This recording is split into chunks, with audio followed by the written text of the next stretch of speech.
하나님께서 오늘 우리에게 주시는 말씀은 사도행전 6장 8절부터 15절까지의 말씀입니다. 제가 가진 성경, 신약 성경 196페이지에 있습니다. 사도행전 6장 8절로 15절 한 절씩 교독하겠습니다. 제가 먼저 읽습니다. 스데반이 은혜와 권능이 충만하여 큰 기사와 표적을 민간에 행하니 이른바 자유민들 즉 구레네인, 알렉산드리아인, 길리기아와 아시아에서 온 사람들이 회당에서 어떤 자들이 일어나 스데반과 더불어 논쟁할세. 스데반이 지혜와 성령으로 말함을 그들이 능히 당하지 못하여 사람들을 매수하여 말하게 하되 이 사람이 모세와 하나님을 모독하는 말을 하는 것을 우리가 들었노라 하게 하고 백성과 장로와 서기관들을 충동시켜 와서 잡아가지고 공회에 이르러 증인들을 세우니 이르되 이 사람이 이 거룩한 곳과 율법을 거슬러 말하기를 맞이 아니하는도다. 그의 말에 이 나사렛 예수가 이곳을 헐고 또 모세가 우리에게 전하여 준 규례를 고치겠다 함을 우리가 들었노라 하거늘 공회 중에 앉은 사람들이 다 스데반을 주목하여 보니 그 얼굴이 천사 얼굴과 같더라. 아멘. 우리 옆에 분들 인사하겠습니다. 한 주간 힘들었지? 네. 그러나 주님의 사랑으로 샬롬을 외치겠습니다. 샬롬. 네. 한 주간 많이 어떠셨나요? 네, 비도 많이 오고 직장 생활을 하시느냐, 또 우리 학생들은 공부하느냐, 또 우리 대학생들은 시험을 이번 주에 마쳤습니다. 예, 참 어렵고 힘든 인생들을 저희가 살아가고 있고, 또 직장 생활 하시는 분들도 이런저런 이유들로 참 많이 어렵고 힘든 한 주간을 사셨을 것이다 생각이 듭니다.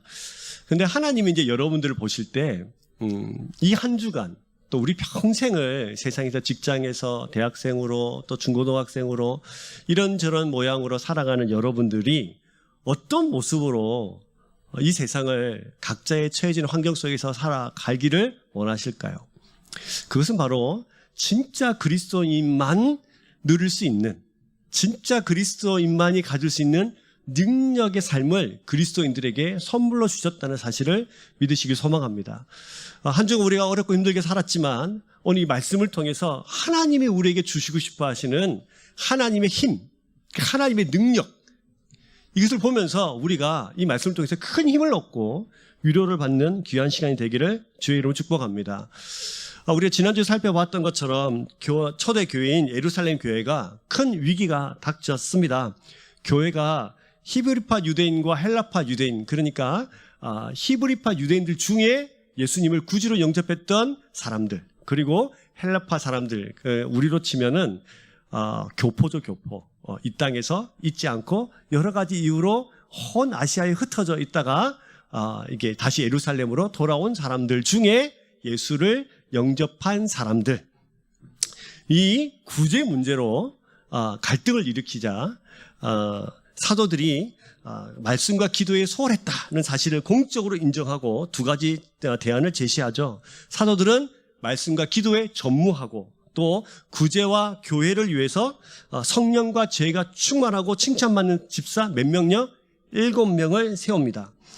교회가 이것을 받아들여서 기뻐하고 즐거워하면서 성령이 충만하고 지혜가 충만하고 사람들로부터 칭찬받는 사람 7명을 집사로, 직분자로 세우게 되죠. 사도들이 말씀과 기도의 자리로 돌아가고, 그래서 하나님을 사랑하는 길을 열고, 또 성령과 지혜와 믿음과 칭찬으로 충만한 직분자들이 세워져서 성도들과 세상을 섬기면서 이웃 사랑하는 길을 열었습니다. 하나님을 사랑하고 이웃을 사랑하는 이것들이 잘 질서 있게 세워지자 히브리파 유대인들 성도들이 복음을 위해서 자기의 권위를 뒤로 숨기고 헬라파 중에 예수 믿었던 사람들을 앞장 세우면서 교회는 더욱 하나 되게 되었습니다. 그래서 이로 인해서 예루살렘 교회는 더욱 놀라운 부흥을 경험하는 교회가 됐죠. 오늘 본문은 이 헬라파, 그러니까 오늘 아시아에 흩어졌던 사람들 중에 예루살렘으로 돌아왔던 유대인들 중에 그 중에서 예수 그리스도를 영접했던 사람들 중에서 세워진 7명의 집사들 중에서 오늘은 특별히 누구요? 스데반이라는 사람을 오늘 성경은 우리에게 소개하고 있습니다. 스데반 집사의 이야기지만 사실 스데반 집사 한 사람의 이야기가 아니라 사실은 초대교회 전체가 이렇게 능력과 하나님을 경험하는 인생을 살았다는 사실을 우리에게 상징적으로 보여주는 것입니다. 그러면 스데반 집사는 어떤 사람이었을까? 스데반은 고향과 가족 사항들이 성경에는 등장하지 않기 때문에 그가 몇 살쯤 됐는지, 고향이 어딘지, 가족이 누군지는 잘 알지 못합니다. 그러나 우리가 잘 아는 것은 단 한 가지, 그의 이름이죠. 그 이름은 성경에는 스데반이라고 되어 있고 원래 헬라어로는 스테파노스 이렇게 됩니다. 즉 면류관이라는 뜻입니다. 면류관을 가진 뜻. 그래서 이 사람이 스테파노스, 이름 자체가 헬라인 이름이에요. 그래서 헬라파 유대인들 중에 예수님을 구주로 믿었던 사람이라는 사실을 알 수 있습니다. 그런데 여기서 우리는 8절 말씀을 보시면 스데반이 은혜와 권능이 충만하여 큰 기사와 표적을 민간에 행하니라고 되어 있어요. 이 스데반이라는 분이 그를 통해서 기사와 표적이 나타나서 온 민간에 행했던 사람이다라는 사실을 8절에 말씀해 주고 있습니다. 우리가 이 본문을 보면서 생각해야 될 것이, 우리가 7 집사를 세울 때 뭐가 충만한 사람들 세웠죠? 성령과 지혜가 충만해서 칭찬받는 사람을 세웠죠. 이것을 잘 기억하세요. 성령, 그 다음 지혜, 칭찬이죠. 먼저 이 스데반을 소개할 때 성령에 얼마나 붙들린 바 되어서 살아갔는가를 먼저 우리에게 보여줍니다. 그래서 이 스데반이라는 분이 표적과 기사를 세상에 민간에 행하면서 살아갔던 사람이에요. 표적과 기사가 뭐죠? 병도 고치고 귀신도 떠나가는 놀라운 역사에 붙들린 바 되어서 세상을 살아갔던 능력 있는 그리스도인이었다는 겁니다. 근데 재밌는 것은 여러분, 이 스데반이 표적과 기사를 이 민간에 행하기 전에 원래 이 표적과 기사는 누구에게 드러났던 역사들인가요? 첫 번째는 예수님입니다. 우리가 말씀을 한번 살펴보죠. 사도행전 2장 22절에 보시면 이런 말씀이 있습니다. 같이 있습니다. 시작. 이스라엘 사람들아, 이 말을 들으라. 너희도 아는 바와 같이 하나님께서 나사렛 예수로 큰 권능과 기사와 표적을 너희 가운데 베푸사 너희 앞에서 그를 증언하셨느니라. 누구에게 나타났다고요? 예, 예수님에게 나타났던 거예요. 그러니까 이 기적과 행함, 표적, 놀라운 능력은 원래 예수님의 거였어요. 그리고 우리가 사도행전 2장 44절을 보시면 이렇게 또 써 있습니다. 시작. 사람마다 두려워하는데 사도들로 말미암아 기사와 표적이 많이 나타나니. 이 원래 예수님의 이 능력과 표적이 누구에게 흘러갔죠? 사도들에게요. 그래서 그동안 표적과 기사는 예수님 그리고 예수님의 제자들이었던 사도들에게 행해졌던 것입니다. 그런데 이제 성령이 임하고 성령이 강림하시고 모든 예수 그리스도 믿는 사람 속에 성령님께서 내주하고 계시면서 이제 이것들이, 이 놀라운 기적이 예수님 제자들에게만 국한된 것이 아니라 누구에게도 흘러가죠? 그죠, 집사들, 즉 직분자들, 즉 예수 그리스도를 구주로 믿는 모든 자들에게 이 성령의 능력이 쏟아 부은 바 되어지게 되어졌습니다. 사도들은 예수님과 3년 동안 동행했던 사람이잖아요. 동고동락했던 그런 존재들이에요. 그러나 스데반은 다르지 않습니까? 스데반은 헬라파 유대인이에요. 헬라파 중에 온 아시아에 흩어졌던 사람 중에 예루살렘으로 돌아왔던 사람들 중에 예수님을 믿었던 사람이에요. 그러니까 사실은 스데반의 신학의 연수가 길지 않아요. 얼마 안 됐습니다. 우리말로 치면은 뭐라고 할 수 있죠? 네, 초신자. 근데 이 놀라운 기적이 생기는 거예요. 여기서 질문이 생깁니다.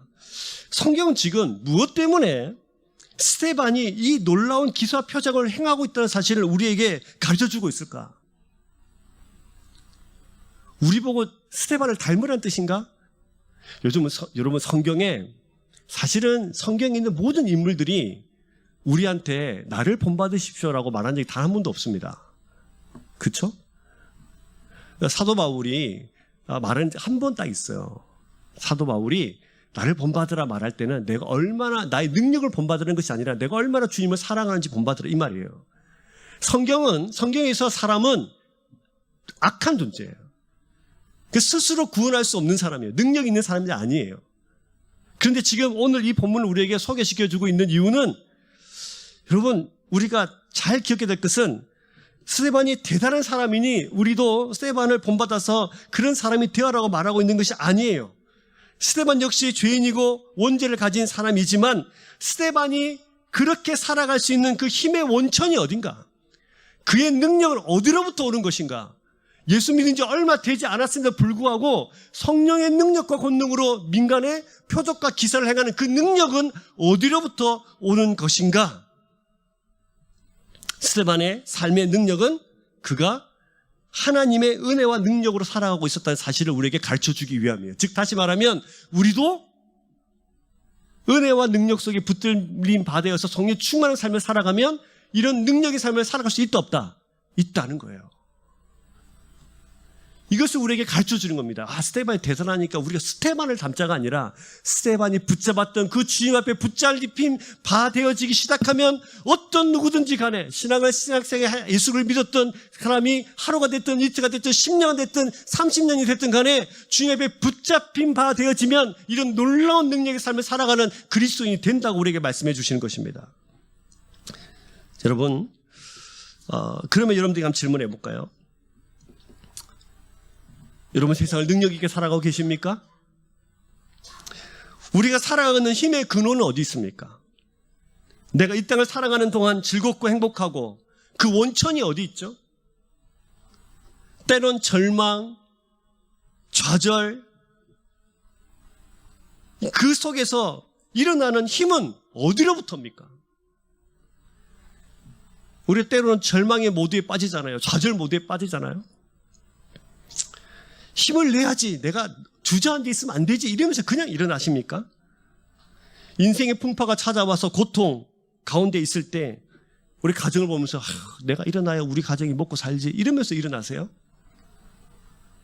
내가 가장이니까 그 책임이 힘이, 그 책임감이 힘의 근원이세요? 원천이세요? 돈, 외모, 체력, 자녀? 왜? 그럴 수 있습니다. 우리가 다 연약한 자들이니까 당장 내 앞에 펼쳐진 현실이 나를 일어나게끔 할 수 있습니다. 하지만 우리가 반드시 기억해야 될 것이 있습니다. 내 힘의 원천 삼았던 그 모든 것들이 만약에 소멸되어서 없어지는 것이라면 우리 힘의 근원은 어디서 찾을 수 있습니까? 그것들이 소멸되거나 없어지면 우리의 힘과 능력도 없어지는 것입니까? 내 힘의 근원이었던 가정이 없어지면요, 가정이 파괴되면요, 사랑하는 사람이 내 힘의 근원인데 사랑하는 사람이 없어지면요, 자녀가 떠나가면요, 내 힘의 근원이 돈이었다면 돈이 없어지면 어떻게 되나요? 외모가 늙고 병들고 체력이 없어지면 그때는 어떻게 하실 것입니까? 여러분, 변함없는 예수 그리스도가 여러분의 힘의 근원이 되기를 주의 이름으로 축복합니다. 그분을 붙잡으시는 것입니다. 그래야 스데반이 지금 우리에게 보여주는 것은 그가 잘나서 본받으는 것이 아니라 연약한 그도, 신앙생활 얼마 하지 않았던 그도 하나님으로부터 오는 은혜와 권능으로 살면 하나님의 그의 삶의 힘의 근원 삼았던 것 같이 너희도 그럴 수 있으면 누구든지 능력의 삶을 살아갈 수 있다. 그런 삶을 살기를 바란다라고 우리에게 말씀해 주고 계시는 거예요. 여러분, 하나님 우리가 패전병처럼 살기를 원하지 않으십니다. 옆에 있는 분들에게 한번 축복해 봅시다. 하나님이 당신에게 원하시는 것은 능력의 삶입니다. 할렐루야. 이것이 해결될 때 한 번도 경험해 보지 못한 능력의 삶을 살게 됩니다. 성경은 우리가 똑같은 사람이지만 그렇게 살아갔던 사람들을 여러 명 성경에서 보여줘요. 스데반이니까 그렇죠. 아니요, 여러분, 성경 인물들이 하나님을 붙잡아서 살아가는 사람들이 너무 많이 있었어요. 예를 들면 우리가 사무엘상을 아침마다 묵상하고 있는데 사무엘상에 다윗이 바로 그 사람이잖아요. 600명을 끌고 자기가 살기 위해서 사울의 왕을 피해서 블레셋이라는 적군의 나라로 도망을 갑니다. 근데 그곳에서 미친 척 하면서 나는 블레셋 사람이에요 하면서 미친 척하고 살아가다가 이 블레셋과 이스라엘의 전쟁이 벌어집니다. 근데 이 다윗이라는 사람이 원래 어느 나라 사람입니까? 이스라엘 사람이잖아요. 이게 전쟁에 참여할 수가 없는 거예요. 그래서 어떻게 하나 하고 있었는데 그때 마침 블레셋 장군들이 다윗 쟤는 못 믿겠으니까 뺍시다. 그래서 빠져요. 그러면서 자기들이 원래 있었던 자기 가족들이 함께 있는 시글락이라는 동네로 갑니다. 갔는데 아말렉 사람들이 다 쳐들어와서 다 잡아간 거예요. 그 다윗과 함께 있던 사람들이 울고 불고 더 이상 기력이 없을 만큼 울면서, 그때 사람들의 본성 중에 하나가 자기 책임을 누구한테 전가시키는 겁니다. 근데 이 책임이 누구한테 있다? 다윗한테 있다 하면서 다윗한테 돌을 들어서 죽이려고 해요.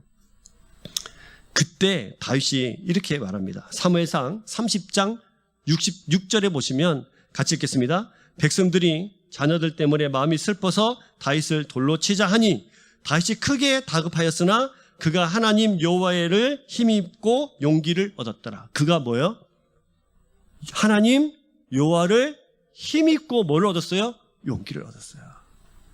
사랑했던 사람들에게 배신을 당하고 돌을 들어서 치려고 하는 그 다급한 순간, 그 당했던 순간 그를 일으켰던 힘은 자기가 믿었던 자기 가족들과 같은 600명의 사람들이 아니고, 자기 옆에서 장수 역할을 했던 그 사람이 아니고 누구였어요? 여호와 하나님이셨어요. 절망의 순간 그를 일으킨 것은 사람도 아니고 물질도 아니었어요. 하나님 여호와를 힘입어 용기를 얻었다고 성경 우리에게 말해주고 있습니다. 이 순간 이것을 이겨냈던 힘이 어디 있을까요? 다윗은 하나님의 그의 주인인 사실을 늘 고백했던 사람입니다. 그래서 다윗의 힘은 어디로부터인가? 하나님이셨어요. 신앙의 연륜 대단하죠. 30년, 50년, 60년 엄청 대단한 것입니다. 그러나 신앙의 연륜이 믿음의 밀도를 말해주는 것은 아닙니다. 오래 믿었다고 믿음이 좋은 것도 아니고, 초신자라고 해서 믿음이 얕기만 한 것도 아니에요. 얼마나 우리가 주님 앞에 붙들린 바 되어져서 그 은혜의 그 권능 속에 붙잡힌 바 되어서 살아가느냐에 따라서 우리의 삶을 완전히 다른 능력의 삶을 살아갈 수 있다는 사실을 믿으시길 소망합니다. 여러분, 그렇다면 주님의 제자로 은혜와 권능을 충만한 자로 어떻게 하면 살아갈 수 있을까요? 내 삶의 주인을 바꾸는 것입니다. 뭐를 바꾸는 거예요? 내 삶의 주인을 바꾸는 거예요. 이렇게 설명드리면 좀 쉬울 것 같아요. 내 삶의 주인인 삶은, 내가 내 삶의 주인인 삶은 어떤 삶이냐면, 내가 내 길을 다 결정해 놓고 하나님께 결제를 기다리는 삶이에요. 자, 사진 한 장 보여줄 텐데요. 주님은 뭐가 아니에요? 심부름센터 직원이 아니에요. 근데 우리는 이렇게 말하죠. 주님, 이 문제는 꼭 해결해 주셔야 돼요. 내 직장에 취직하는 문제, 우리 집에 돈이 많아지는 문제, 우리 자녀가 병이 나는 문제, 모든 문제 딱 적어놓고 하나님 결제해 주세요. 근데 하나님 이 부분은 손대지 말아주세요. 이 부분은 내 거예요. 그러면서 하나님이 마치 기도를 하는데 뭐요? 신부름센터 직원처럼 하나부터 열까지 다 자기가 결정해 놓고 허락해 달라고 능력만 붙잡는 거예요. 이런 사람들은 내가 주인인 삶이에요. 하나님께 붙들린 바 되어지는 삶을 살아가는 것처럼 보이지만 사실은 모든 영역을 자기가 책임지면서 그저 하나님의 능력만 필요한 사람들입니다. 그래서 이렇게 되지 않으면 화가 나는 거예요. 분노가 나는 거예요. 주님과 깊은 교제는 관심이 없어요. 어디에만 관심이 있냐면 내 계획을 이루기 위한 그저 하나님의 능력이 필요할 뿐이에요. 이런 사람들은 절대로 하나님의 능력을 경험할 수 없습니다. 하나님께서 응답해 주지 않는다고 생각하면 다른 능력을 찾아 떠납니다. 예수 믿어도 별 수 없네 이러면서 교회 따라가는 사람 많이 보셨죠? 저도 많이 봤습니다. 왜요? 주님이 내 삶의 주인이 아니기 때문이에요. 내가 내 삶의 주인이기 때문에 내 삶의 주인을 바꿔서 내가 능력 있는 다른 삶을 살고 싶어 하는 것입니다. 그런데 여러분, 주님이 주인인 삶은 어떤 삶일까? 백지에 내 도장 이미 찍어놓고 하나님께 내어드리는 거예요. 백지수피로 위임하는 거예요. 하나님, 어떻게든 나를 하나님께서 원하시는 대로 사용하십시오. 이게 주인의 삶이에요. 이미 도장 찍어놓고 내용은 하나님께서 알아서 채워가십시오. 왜? 내 인생의 주인이 누구니까? 하나님이시니까. 말씀만 하옵소서, 주의 종이 듣겠습니다. 이 놀라운 고백이 주님을 진짜 나의 주인으로 인정할 때 나오는 고백입니다. 그래서 아무리 어려운 일을 맡겨도 당황하거나 불평하거나 그렇지 않습니다. 때론 투덜대도 금세 제자리로 돌아와서 순종의 자세를 갖춥니다. 주인을 바꾸니까 주님이 주인이 되어주시니까 그때 이상하게 모든 평안이 그때 밀려오게 되는 거예요. 여러분, 집에서 맨날 자녀들이 띵가띵가 이렇게 놀잖아요. 뱃두름에서 배짱이처럼 맨날 엄마 아빠가 냉장고 다 채워놓으면 냉장고에 있는 거 다 먹고 앉아 있잖아요. 먹고 자고 막 이렇게 띵가띵가 놀잖아요. 그 아이들한테 걱정과 근심을 보셨습니까? 최소한 냉장고에 내가 채워야겠다는 생각을 하지 않습니다. 왜? 이것은 누구 몫이에요? 엄마 아빠 몫이거든요. 내가 용돈이 없어요. 그러면 별로 걱정하지 않아요. 왜? 엄마 아빠 용돈을 채워줄 사람이니까. 이건 누구 몫이에요? 엄마 아빠 몫이에요. 이런 거예요. 우리가 정말로 주님을 주인으로 모시고 산다면 내 인생은 누구 거예요? 하나님 거예요. 내 인생을 아름답게 채워가실 그 몫은 누구 거예요? 하나님 거예요. 그래서 뭐 할 수 있어요? 평안할 수 있어요. 먹든지 마시든지 무엇을 하니까 하나님의 영광을 위해 살아. 이 모든 것을 무엇을 입을까 무엇을 먹을까 염려하지 마라. 다 이방인들이 구하는 것이다. 즉 다시 말하면 그거 다 내 거다. 내가 책임질 거다. 진짜 하나님을 주인으로 모시는 하나님의 자녀의 삶이라면 그것 때문에 걱정하지 않아도 된다 라고 우리에게 말씀하시는 것입니다. 여러분, 여러분의 삶의 주인이 우리 주님이시고 하나님이 되시길 주의 이름으로 축복합니다. 그럼 우리가 주님이 우리 주인이라고 할 때 우리가 오해하는 것이 하나 있어요. 뭐냐면 주님은 마치 우리가 뭘 좀 가지고 있으면 그 조금 갖고 있는 꼴을 못 빼면서 강요하듯이 그걸 뺏어가려고 하는 듯한, 그것을 끊임없이 우리에게 그 요구한 듯한 분으로 여기는 거예요. 많은 사람들이 이렇게 생각해요. 그래서 사실 주님은 우리에게 원하시는 것은 딱 한 가지입니다. 내 물질을 원하시고 내 생명을 원하시는 것이 아니라 뭘 원하시냐면 우리 자신을 원하십니다. 옆에 있는 분들에게 축복할까요? 하나님이 당신에게 원하시는 것은 바로 당신입니다. 생각해 보세요. 아이들이 먹을 거 이렇게 과자를 막 들고 있습니다. 근데 그 과자를 누가 사줬죠? 부모가 사준 거거든요. 근데 한 번씩 물어봐요. 과자 좀 줄래? 그 과자를 다 달라는 뜻입니까? 우리가 받고 싶은 건 뭐죠? 이 아이가 자기의 것을 내어주는 그 아이의 마음을 달라는 것입니다. 맞습니까? 맞아요. 하나님이 우리에게 원하시는 그거예요. 하나님이 물질도 주고 건강도 주고 다 줬는데 그거 하나님 아쉽다고 그걸 뺏어가겠습니까? 그게 아니라 우리에게 원하시는 건 뭐죠? 너 자신이에요. 너를 나에게 달라는 거예요. 그럴 때 주님이 우리의 진정한 주인이 되십니다. 그리스도의 능력의 삶은 여기서부터 비롯되는 거예요. 우리가 무슨 능력이 있어요? 그러나 우리가 주님을 나의 온전한 주인으로 인정할 때, 백지수표 써가지고 도장 찍고 하나님 내 인생은 당신의 것이니 내 인생의 모든 내용을 하나님께서 직접 채워가 달라고 그렇게 고백하면 내 인생을 완전히 앞에 내어드릴 때 우리는 비로소 은혜와 권능의 충만한 삶을 살아 이 놀라운 기적과 같은 인생을 살아가게 되는 줄로 믿습니다. 여러분의 인생이 그렇게 되길 주의 이름 축복합니다. 이렇게 살아갔던 이 스데반에게 시련이 닥쳐요. 이 정도 살아가면 시련이 안 닥쳐야 되는데 시련이 닥칩니다. 어떻게 닥칩니까? 9절 말씀을 같이 볼까요? 시작. 이른바 자유민들 즉 구레네인, 알렉산드리아인, 길리기아와 아시아에서 온 사람들의 회당에서 어떤 자들이 일어나 스데반과 더불어 논쟁할세. 무슨 말이죠? 스데반이 헬라파 유대인들, 즉 혼땅이 흩어진 사람들이 있었어요. 구레네 사람, 알렉산드리아 사람, 길리기아 사람, 오늘 아시아에 흩어진 사람들이 예루살렘에 와 있는 사람들이 많았죠. 근데 이 사람들 지금 오늘 본문에는 이른바 뭐라고 돼 있죠? 자유민들이라고 돼 있습니다. 이게 이제 무슨 말이냐면 로마가 유대를 침략할 때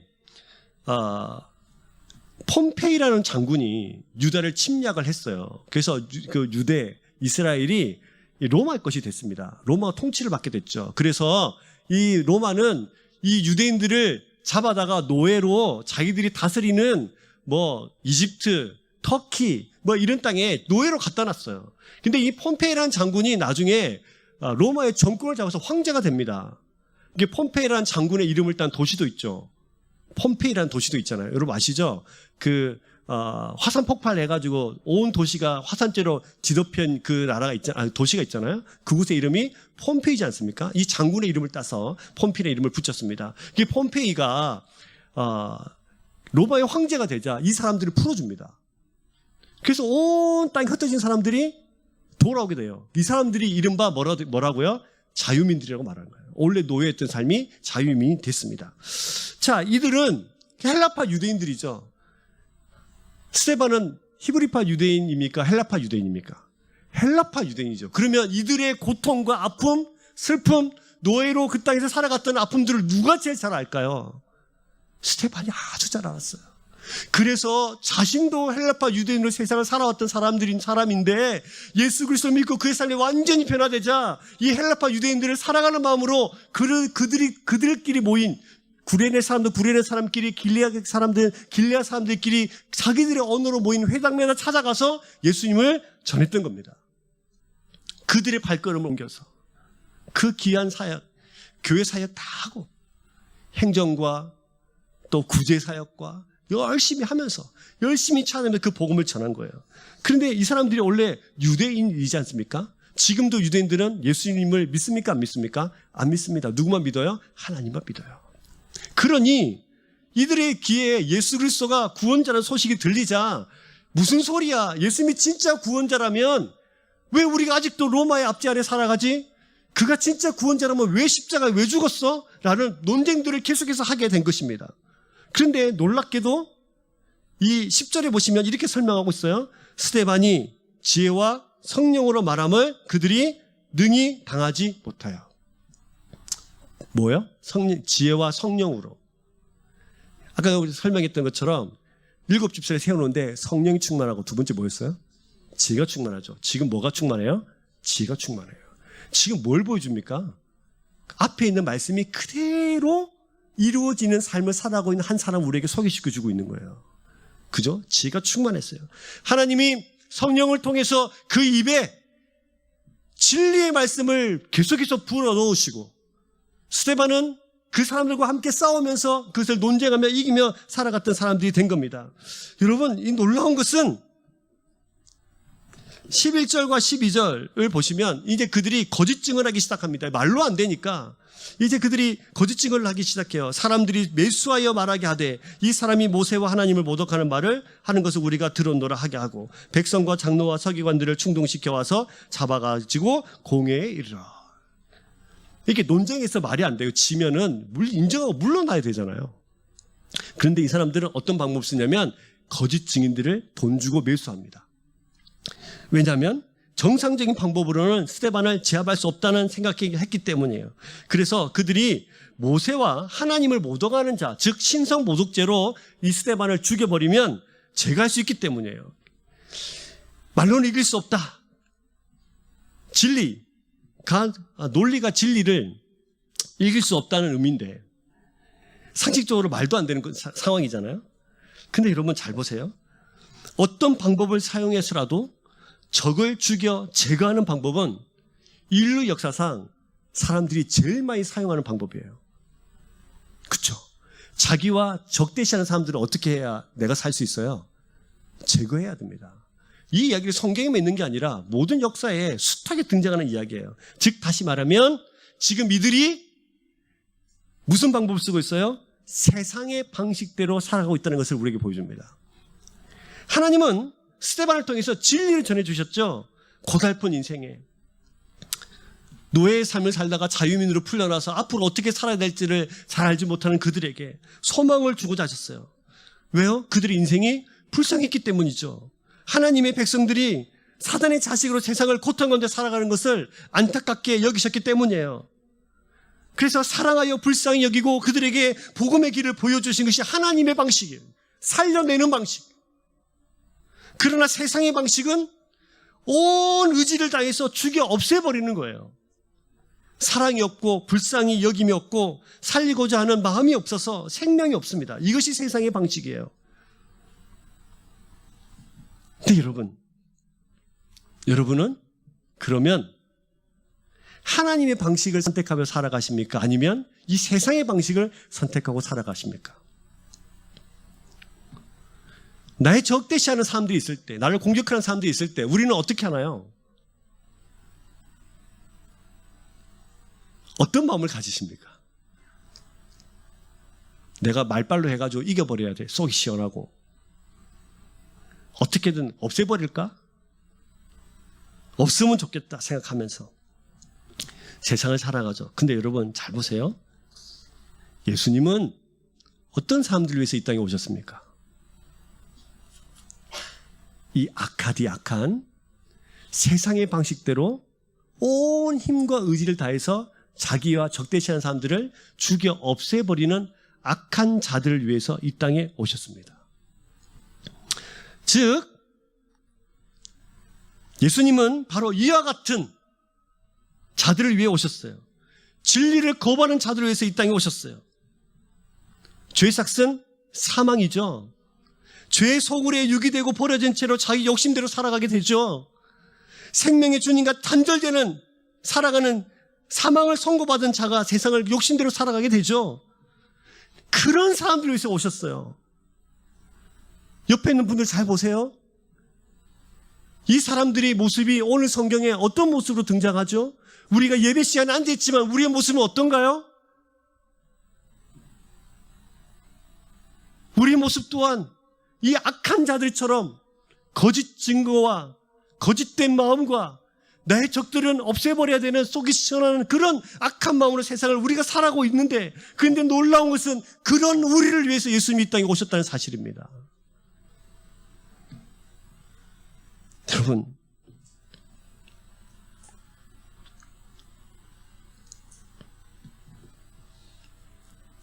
그런 나를 위해서 이 땅에 예수님이 오셨다는 사실을 믿으십니까? 네. 그래서 우리가 예수님이 우리 속에 필요한 거예요. 그래서 오늘도 우리가 예수님 붙잡아야 되는 거예요. 우리에게는 소망이 없습니다. 예수님이 나의 소망이셔야 되는 이유는 그런 나를 위해서 이 땅에 오셔서 나의 죄를 대신 십자가에 못 박혀 돌아가시고 나에게 그럼에도 불구하고 나에게 끊임없이 사랑한다 말씀하시면서 나를 죽음의 길에 버려두지 않고 생명으로 옮겨놓고 싶어 하시는 하나님의 열심이 우리의 마음을 움직여 놓기 때문입니다. 사랑하는 여러분, 이 잔인한 모습들 속에서 우리의 깊은 숨겨둔 우리의 잔인한 모습을 봐요. 교회 와서 예배 시간에 앉아있으면 이런 모습을 우리 다 뒤로 숨겨서 잔인하고 악한 모습은 보여주지 않으려고 노력하지만 사실은 우리는 그런 마음을 가지고 세상을 살아가는 사람이지 않습니까? 근데 여러분, 지금 예수님께서, 우리 주님께서 스데반을 통해서 그들에게 성령의 지혜로 진리의 복음의 길을 선포하고 계시다는 거예요. 그들을 뭐 하시기 위해서? 살려내시기 위해서. 지금도 여러분들에게 저라는 부족한 사람을 통해서 저와 저 자신에게 뿐만 아니라 여러분에게 하나님께서 이 진리의 말씀을 들려주고 계십니다. 왜요? 여러분들을 살려내기 위해서. 여러분들 그냥 세상에 그냥 그렇게 살아가는 사람이 아니라 그리스도인으로 능력 있는 삶을 살아가기 위해서 지금도 여러분들이 귀에, 여러분 심령에 이 진리의 말씀을 선포하고 계신다는 사실을 믿으시길 주의 이름 축복합니다. 그러면 여러분, 지금 주님께서 여러분들을 사랑하고 계시다는 그 음성이 들리세요? 들리세요? 지금 주님께서 여러분을 사랑하고 계셔서 이 자리를 불러놓아서 지혜의 말씀을 들려주고 계신다는 하나님의 열심히 보이세요? 여러분들 그렇게 살아가는 사람들인 줄로 믿습니다. 이렇게 논쟁하며 이기며 그러나 공격받았던 이 스데반의 얼굴을 성경에는 이상하게도 우리에게 설명을 해줘요. 뭐라고 설명하죠? 15절, 공회 중에 앉은 사람들이 다 스데반을 주목하여 보니 그 얼굴이 천사의 얼굴과 같았더라. 자, 성령이 충만했죠. 그 다음에 지혜가 충만했죠. 그 다음에 뭐예요? 칭찬받는 사람이었죠. 지금 15절 뭘 설명하고 있죠? 칭찬받는 주의 백성을 설명하고 있어요. 근데 재밌는 것은 공회 중에 앉은 사람들이 다 스데반 얼굴 주목하여 보니 그 얼굴이 천사 얼굴 같았어요. 이 15절의 시점이 누굽니까? 이 지금 누가가 이글 쓰고 있는데 누가가 이렇게 써야 돼요. 내가 보니 스데반이 천사 얼굴 같았다. 이렇게 써야 돼요. 맞잖아요? 근데 지금 15절은 누구의 관점? 공회에 앉아있는 사람들의 관점으로 썼습니다. 즉 다시 말하면 공회에 앉아있는 사람들은 어떤 사람들입니까? 스데반을 죽이려고 하는 사람들이에요. 근데 그들의 눈으로 봤을 때도 스데반의 얼굴이 어떻게? 천사와 같았어요. 어젯밤에 저희 이제 가정예배 드리는데 이게 우리 초등부, 중고등부, 청년부 아이들 전부 다 이렇게 큐인을 하잖아요. 큐인 묵상집을 하는데 그 질문 중에 천사의 얼굴을 닮은 사람이 누구였냐고 질문이 있어요. 저희 집의 막내딸이 아빠 이렇게 적어요. 천사의 얼굴을 닮은 사람 누구냐? 아빠 이렇게 적어요. 그 다음에 하트표하고 가족 이렇게 적었습니다. 제가 그걸 보면서 얼마나 기분이 좋던지. 뽀뽀의 세레모니를 한도 끝도 없이 해줬습니다. 지금 왜 스데반의 얼굴 얘기를 할까요? 왜 성경은 이것을 기록하고 있을까? 중요하기 때문입니다. 하나님께서 꼭 이 이야기를 성경을 읽고 있는 자들에게 들려주고 싶은 거예요. 스데반의 편이라고는 단 한 사람도 없는 그 공간, 억울하게 짝이 없는 그 공간, 거짓 증인들 사가지고 이 사람이 신성모독을 하고 있는 사람이라 하나님도 모독하고 모세의 규례도 율례도 바꾸려고 하는 이 약한 사람 죽여야 된다고 말하고 있는 그 상황 속에서 그 모인 사람들 중에 어느 누구 한 사람도 미소를 띈 사람이 한 명도 없는 그런 상황 속에서 우리가 만약 그 상황에 놓여 있다면 우리 얼굴은 어땠을까요? 공포에 질리거나 절망적인 모습이었겠죠. 아니면 자신을 모험하는 사람들에게 향한 분노로 가득 찬 얼굴을 가졌을 거예요. 근데 그의 얼굴이 어떻게 됐다고요? 천사의 얼굴 같았어요.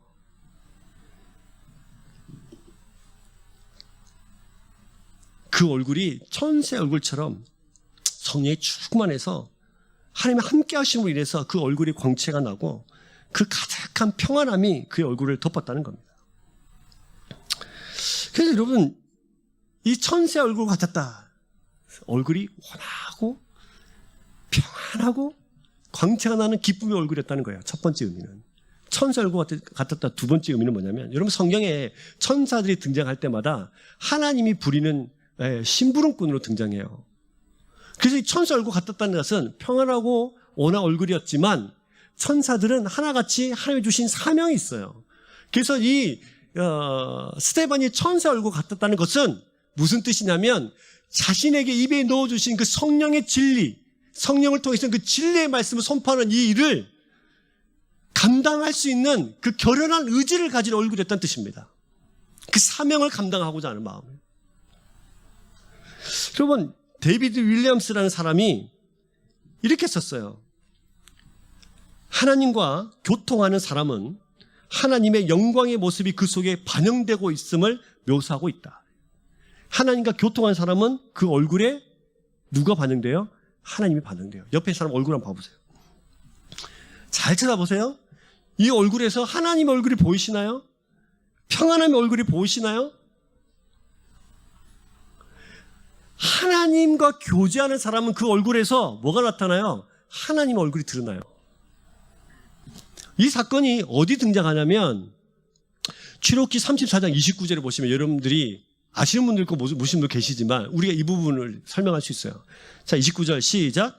모세가 그 증거의 두 판을 모세의 손에 들고 시내산에서 내려오니 그 산에서 내려올 때 모세가 자기가 여호와의 말씀으로 말미암아 얼굴 피부에 광채가 나나 깨닫지 못하더라. 얼굴 피부에 뭐가 났어요? 광채가 팍 났어요. 네, 동동구리모를 발라가지고 얼굴이 반짝반짝 빛난 게 아니고 그 얼굴 빛이 났어요. 하나님의 광채가 그 얼굴에 비추어서 빛이 났단 말이에요. 근데 그가 몰랐어요. 근데 여러분 질문, 왜 그렇게 빛이 났죠? 왜 빛이 났어요? 29절 읽어봤던 본문에 답이 있잖아요. 여호와와, 그렇죠. 피조물인 사람이 누구? 창조주인 하나님과 말하고 교제하기 시작할 때 하나님의 빛이 그 얼굴에 비치게 되어 있는 거예요. 그 지금 스데반이 천사의 얼굴 같았다는 것은 평소에 그의 삶이 누구와 깊은 교제가 있었다? 하나님과 깊은 교제의 만남이 있었던 사람이라는 사실을 우리에게 보여줘요. 그래서 그를 죽이려고 하는 그 상황 속에서도 그들의 악한 눈으로 바라봤던 사람들 눈에도 그의 얼굴이 천사처럼 빛나게 됐던 거예요. 그 일상이 얼마나 가까웠는지. 우리 교회 표현으로 치면 그 일상이 얼마나 하나님 말씀에 가까웠고 그 일상을 얼마나 하나님 말씀으로 살아냈던지. 그의 얼굴이 천사의 얼굴과 같았다는 거예요.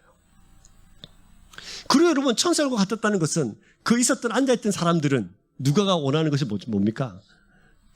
그 속에 공에 앉아있던 사람들은 얼굴이 어땠을까요? 악마와 같은 얼굴이었어요. 스데반을 죽이려고 했던 사람들은 얼굴도 함께 사실은 보여줘요. 스데반을 제외한 나머지 사람들의 얼굴은 상대적으로 악하고 죽이려고 하는 사람들이 웃으면서 죽입니까? 힘을 가진 사람들이잖아요. 그러나 그들은 정작 두려워해야 될 사람은 천사의 얼굴을 하고 있고 돌멩이를 들고 죽이자라고 한마디 해서 죽이려고 마음만 먹으면 언제든지 죽일 수 있는 그 사람들의 얼굴은 사단의 얼굴을 하고 있었던 거예요. 하나님과 깊은 교제하고 있는 사람들이 얼마나 하나님과 깊은 믿음의 삶을 살아가는 사람들이 얼마나 세상과 다른 삶을 살아갈 수 있는지를 우리에게 설명해 줍니다.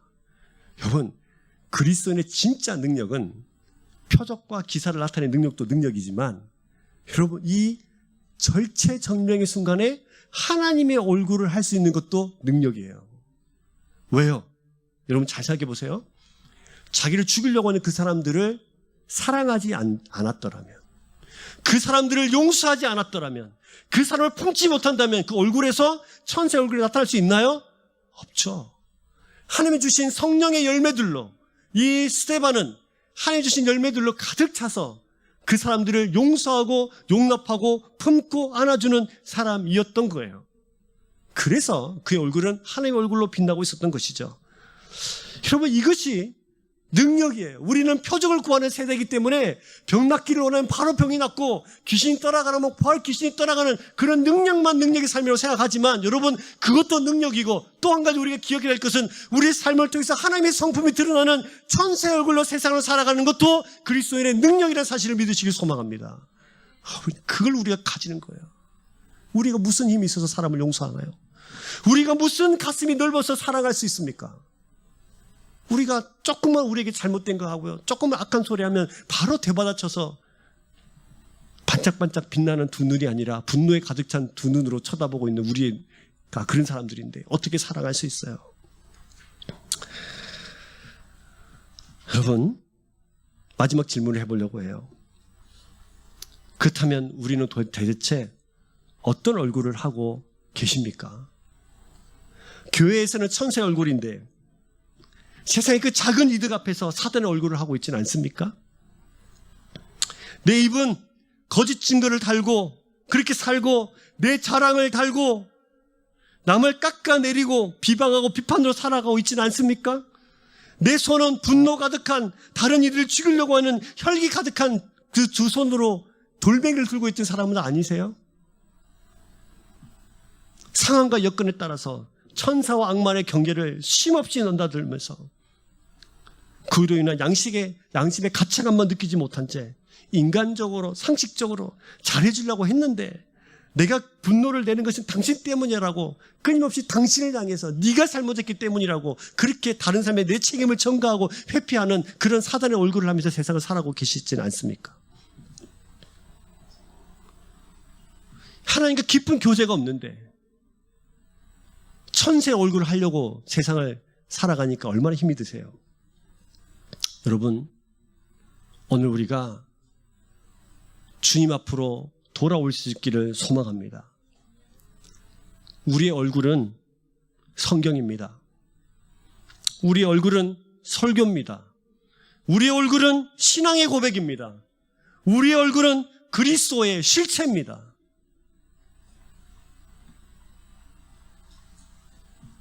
정말 주의 백성답게 능력이 삶을 살아서 성령과 지혜와 칭찬에 충만한 주의 백성 되기를 소망합니다.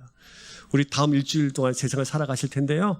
여러분 이렇게 스데반을 본받는 것이 아니고 스데반이 붙잡았던 그리스도가 여러분의 주인이 되셔서 능력의 삶을 살아갈 수 있는 주의 백성 되기를 소망합니다. 오늘 말씀 기억하시면서 우리 이 찬양 같이 하십시다. 내가 주인 삼은 모든 것 다 내어놓고 내가 정말 내 인생의 주인으로 주님을 삼아서 내가 원하는 수없이 많은 것들을 적어놓고 주님 허락해 주세요가 아니라 하나님 원하시면 내 모든 것을 드리겠습니다라는 내 주인의 삶을 내어 맡기면서 고백하십시다.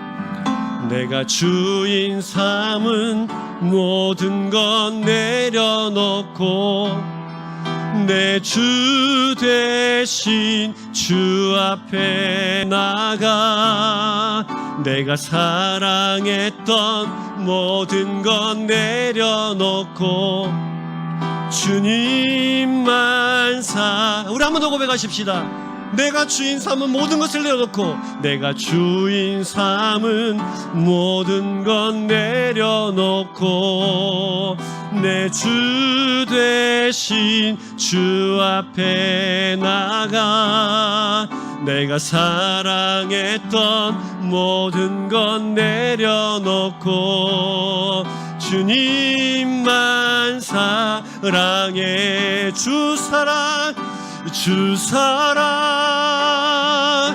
거친 풍랑에도 깊은 바다처럼 나를 잠잠케 해. 주 사랑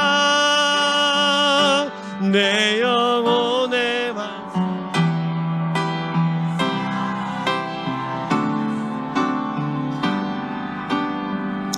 우리 한번 기도하십시다.